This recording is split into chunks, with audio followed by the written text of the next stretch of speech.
My name is Carolyn. I am a creative entrepreneur and retired comedian who loves to talk about everything startups, tech, and entrepreneurship world, venture capital, all that jazz. So let's get started. Today I'm going to be talking about 3 very different startup unicorns, give you my opinion on what I think their potential is and whether they are overrated or underrated. But before we get started, if you like this video, please consider liking and subscribing or leaving a comment down below. I'm a brand new YouTuber and seriously, I could use all the love you guys have to share. Thank you so much.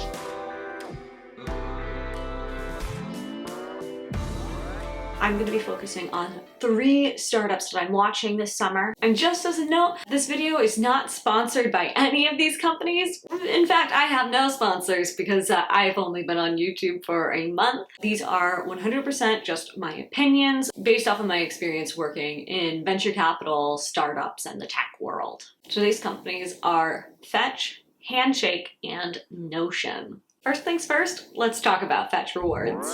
So Fetch. What is Fetch? Oh, it's like slang from England. That is so Fetch.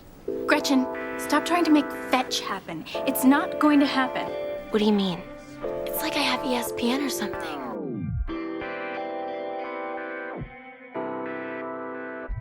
Fetch is a free shopping app that gives you points when you scan receipts from when you go to get your groceries or go to Target, etc., etc. Once you start getting enough points, you end up getting gift cards to all sorts of different stores, such as Target and Amazon and Target. I have a little bit too much brand loyalty when it comes to Target. Is it because I live in Minnesota? Yeah.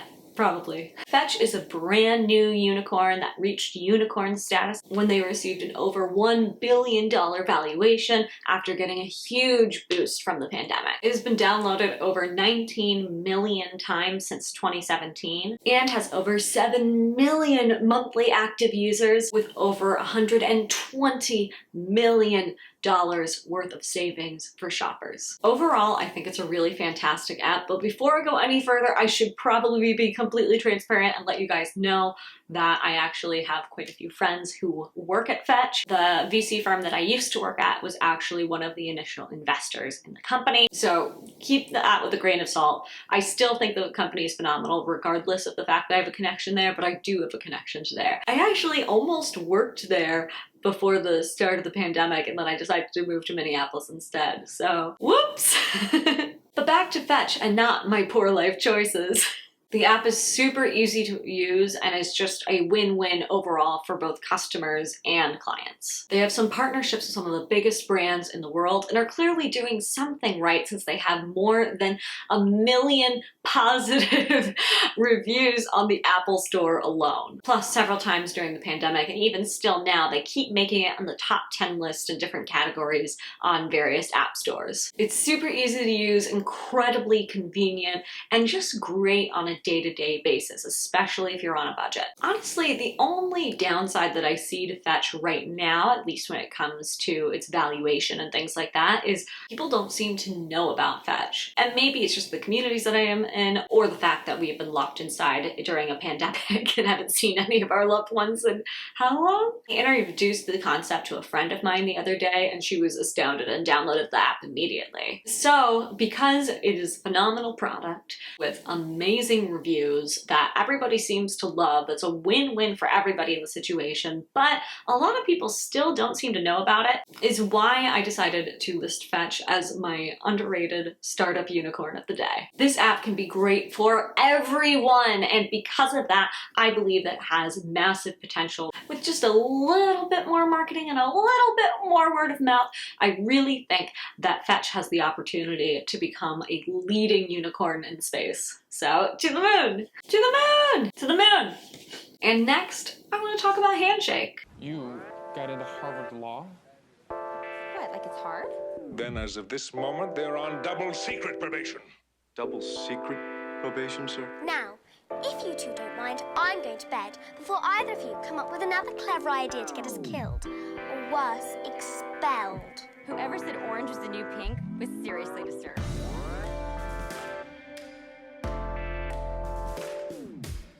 Handshake is a diversity-focused job hunting platform that is designed to help students and universities connect with alumni and help alumni connect with other alumni. They've grown substantially during the pandemic, especially due to their virtual career fairs and, because the whole world was shut down for 2 years. They recently closed on an $80 million fundraising round, ranking them at a $1.8 billion valuation, which is a pretty big jump compared to their $275 million valuation back in 2018. Really not that long ago. This fundraising round is also notable due to who their backers are. I've used Handshake a few times now with my alma mater and also with my husband's current school, which is a Big Ten university. And my high school, which is an obnoxiously private, fancy high school in New York, also used a similar software, though I can't quite remember if it was Handshake or something else. Overall, the app is pretty easy to use and has some neat features, but it's also my overrated startup of the day. I'm not a fan of Handshake and other platforms like it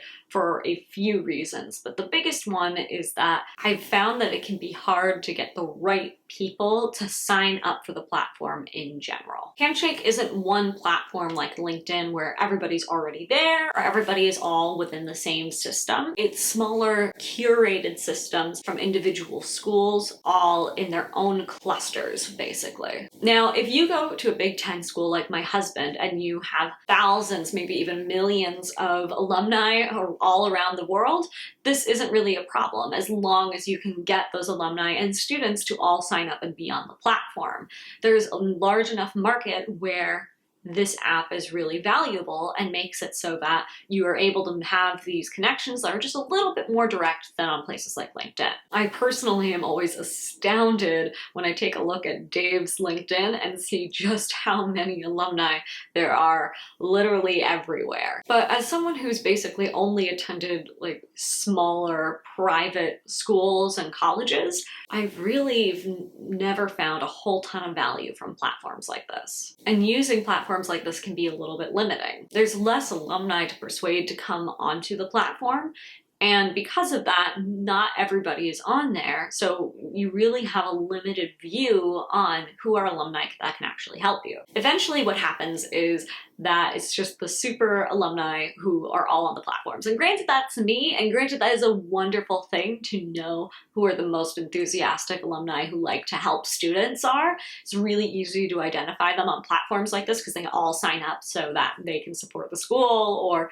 help other students who are growing up and, graduating and stuff. But, I've taken a look at Handshake and other apps that colleges use to navigate things like this within my own networks, and I always, look up my friends, and they're all not on the platforms, which indicates that there's a pretty big gap on how many alumni are actually on there. Now, part of this is my fault for going to smaller private schools that aren't big employer juggernauts, but it's also a major flaw in the platform systems. If you can't get all of your alumni to sign up for these types of platforms, even if it's just the tech literate ones, you are really limiting the amount of pool and talent that you're able to access. So basically, platforms like this, at least in my case, in my personal situation, have turned into a great way to identify who are the super users from any school, who are the super alumni, who are really big advocates and things like that. And yes, they might have more connections of people who aren't on those platforms they can connect you to. But what I don't understand is why aren't smaller schools just having their career counselors become super users of LinkedIn, an already vibrant platform with tons of people on there that literally everyone and their mom is a member of. It just doesn't make sense to me, especially when LinkedIn is booming so much. I think Handshake can be a great option for some schools, specifically Big Ten schools, other really massive universities, and of course, the Ivy Leagues. Harvard, law school. But I don't think it's a great option for all schools, especially smaller, lesser known ones. Because of this, I think that Handshake is really going to run out of that user base, right? So they're going to hit a wall at some point, because although they're always going to have new students who are going to these colleges every single year that Handshake really specializes in and thrives on, it's also maybe not going to expand to other schools, so their opportunity for growth is limited on the specific set of schools.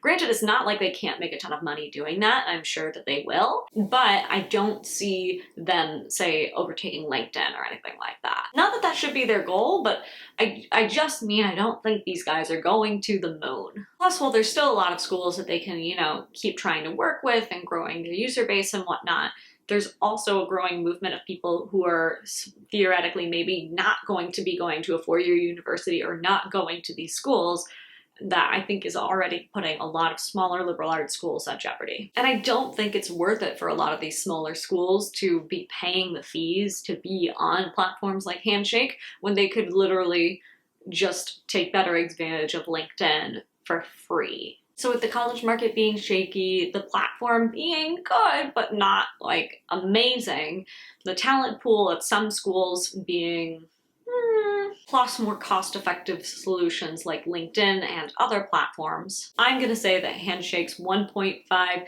billion valuation is just a little overrated. Again, I think they're gonna be fine. I think they're gonna make plenty of money and really make a powerful impact for a lot of specific types of schools.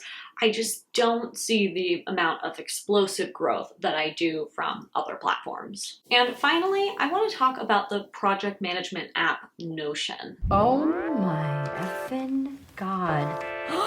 You planned all of this for me? An enchanted carriage? This calendar was last year's calendar day present, celebrating the first time she ever bought me a calendar. Launched a friendship so grand, it takes 103 scrapbooks to capture it. Oh, ice cream sandwich taste test. That was our biggest fight.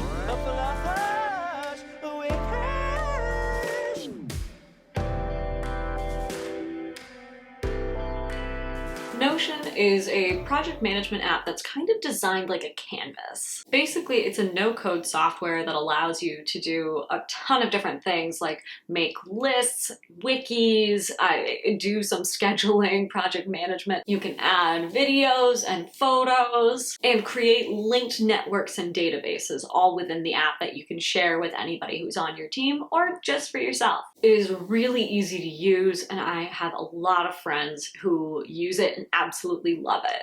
In fact, so much so that I have two friends who have made YouTube videos on how they use or how you can use the Notion app. So check out those links up above that I'm going to share or down in this description if you're curious. Overall, I really like the app, although I haven't really used it that extensively. I have used competitors like Milanote a little bit more than Notion, but when it came to making this video, I wanted to focus on American companies. So sorry, Milanote. Go back down under.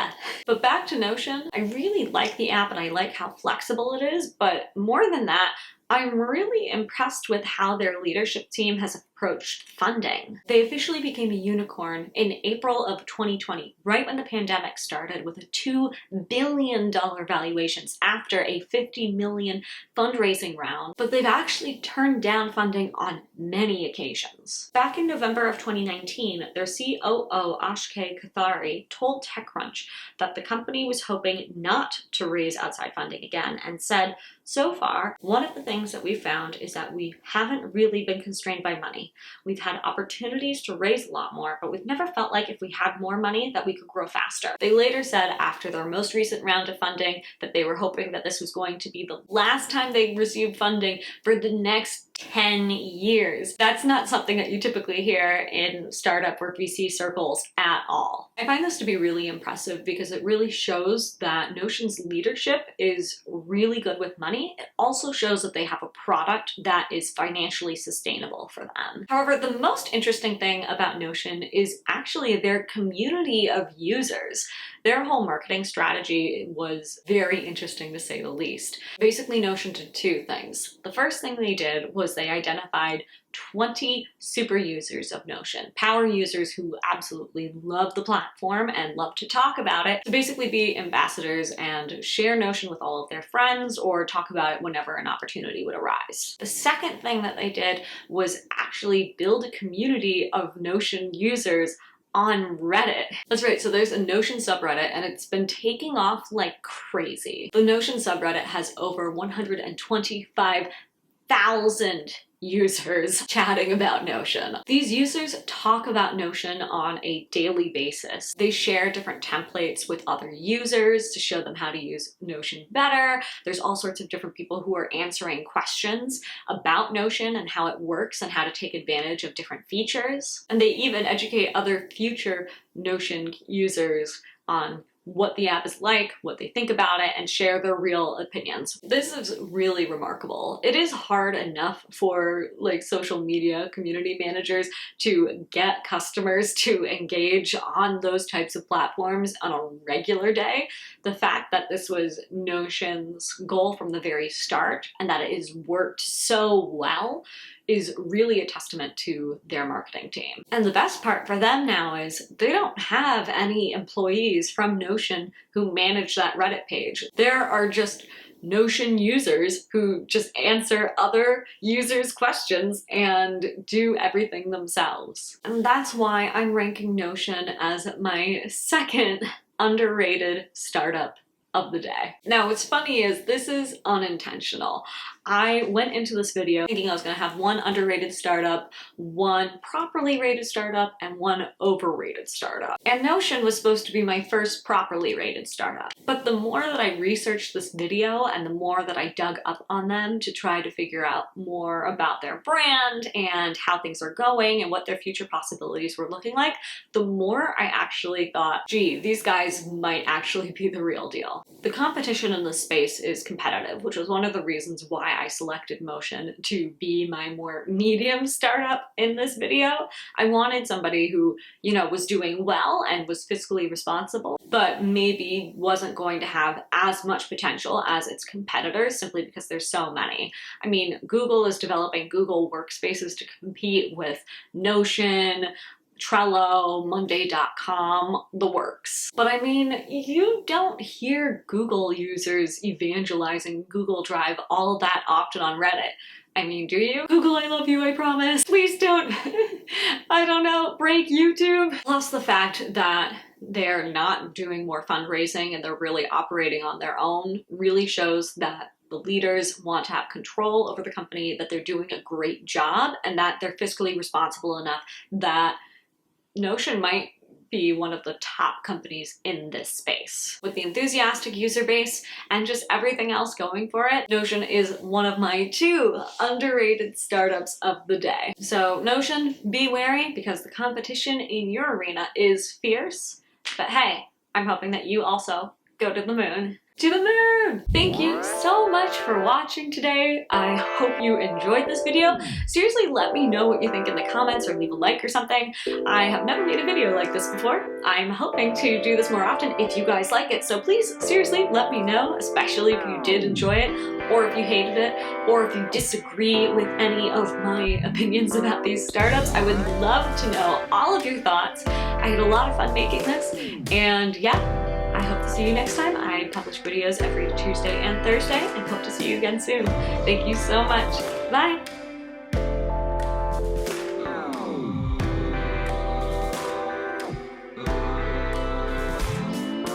To the moon! To the moon.